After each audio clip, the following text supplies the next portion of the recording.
Hello guys! Ayan. Bali, nasa loob po kami ng sasakyan. Nag-grab po kami. Papuntang SM North EDSA para igalang aming anak or gusto po ng mister ko na makapag-play siya sa Kidsuna yung aming anak. Ayan. Bali, so ayan na nga guys, nakapasok na kami sa Kidsuna. Bali, nausuotan ko na po siya ng costume ng parang yung mga nagtitinda ng sa burger shop. Ayan, inakyat na ni tita dyan sa may ano bang tawag dyan? Sa may slide. Ayan. Ala, hindi ko alam guys na bitawan na pala ni tita si Riley. Hindi ako ready. So, ayan, tingnan natin yung itsura niya kung natutuwa. Mukhang hindi. Parang shock na shock anak. Oh, close open, close open. Yan, sobrang nakakatuwa yung anak namin. Yan, hinila na nga ni tita. Yan, dyan naman sila sa maraming balls. Yan, nung una, okay pa si Riley. Yan, laro-laro siya. Parang siya, hindi namin siya na-orient. Wow. Dapat in-orient muna pala namin siya. Ganito yung playground. Maraming bola. Yan. Dito siya unang parang na-trauma. Kasi syempre dahil sa bata pa siya, pinaglakad po namin siya dyan. Dapat hindi pala kasi nga wala pa siyang 2 taon.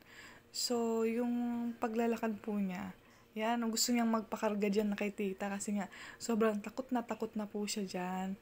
Kasi nga hindi po siya makalakad ng maayos. Parang hindi po siya sanay. Ayan. Diyan po, i-slide na naman ni tita. Diyos ko po. Ayan, parang dyan na rin po siya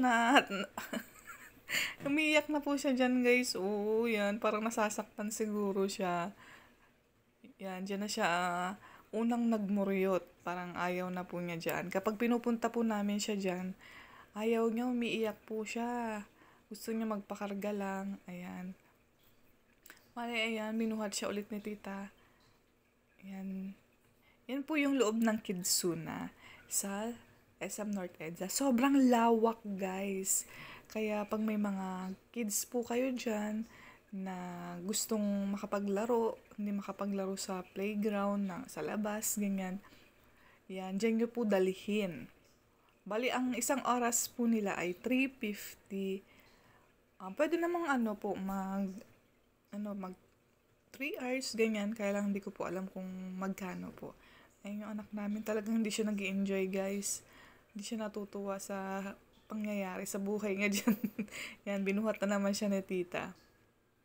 So, ayan, pabebe muna siya. Yan, turo-turo muna dyan si tita sa kanya. Riley, ito yung ganito.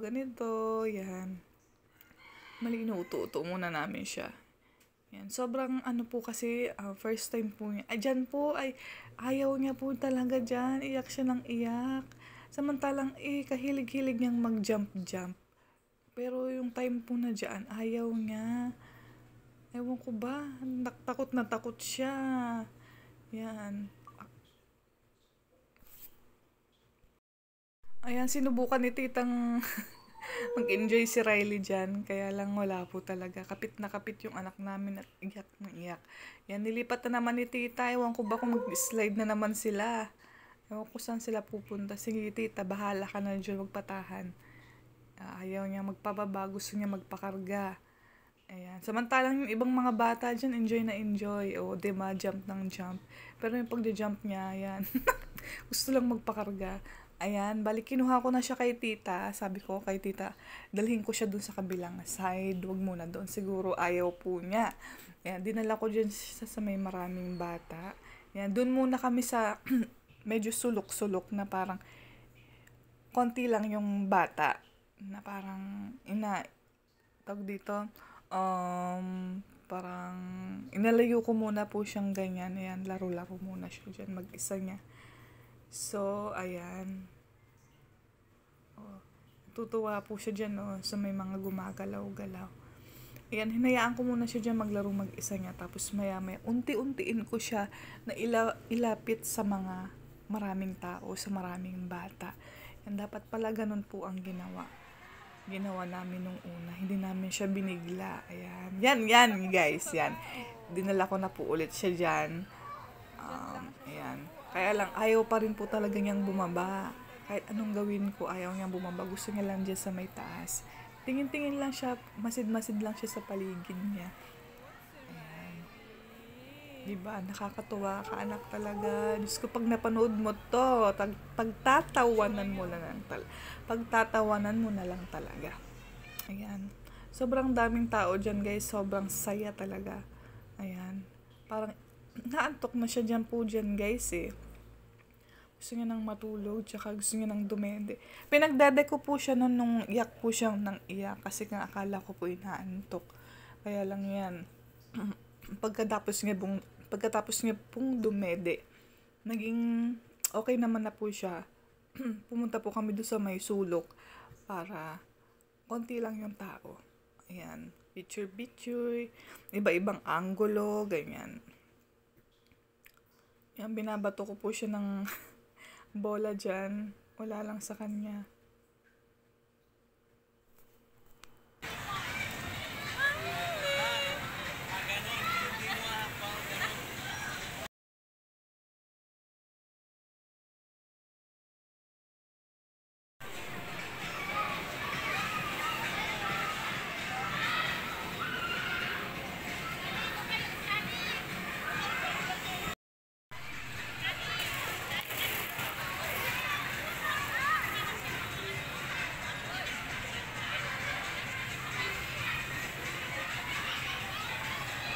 So, ayan guys, tamang picture lang kaming ganyan. Pero hindi pa talaga siya nakangiti. Ayaw niya pang ngumiti dyan. So, ayan guys, bali, pumunta po kami sa kabilang side. Ayan, sobrang nag-enjoy na siya guys. Talon siya ng talon. Kung kailan patapos na yung oras namin, saka niya na-realize na masaya pala dyan. Bali, 1 hour lang po kasi ang kinuha namin. Kasi nga, pinatry lang po namin siya kung magugustuhan niya po. So, ayan. Pero may 20 minutes pa naman po siya dyan na pwede maglaro, kaya may time pa po. So, ayan. Na-enjoy niya na po. Talon-talon siyang ganyan. Cute. Ayan, guys. Lakad-lakad. Parang namimili siya kung saan siya pupunta. Ayan.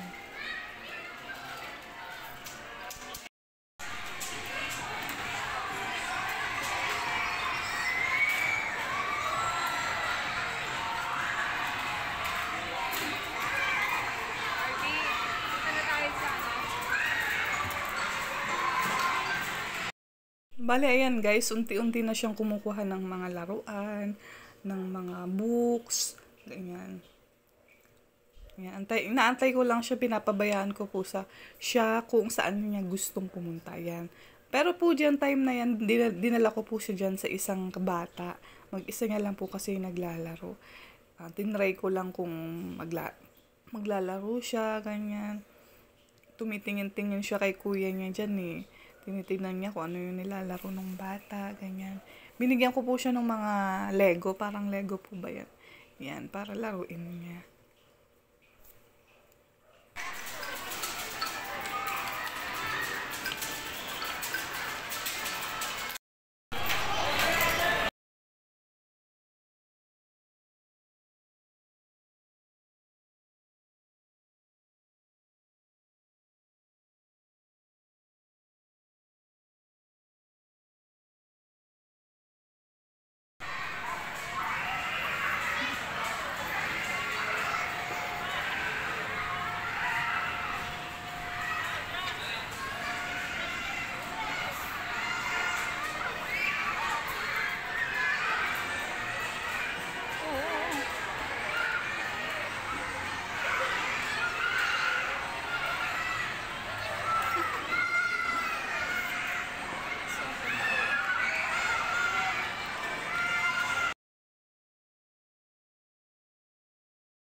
So ayan guys, pauwi na kami ng aming bahay. Yan, natapos na yung paglalaro ng aming anak. Nakatulog na nga siya. Ayan, bali nasa sasakyan na kami. Ayan, ang ganda-ganda ng panahon at ang araw. Medyo malapit-lapit na kami sa aming bahay. Ayan, nakatulog na ang aming anak. Salamat guys sa panonood.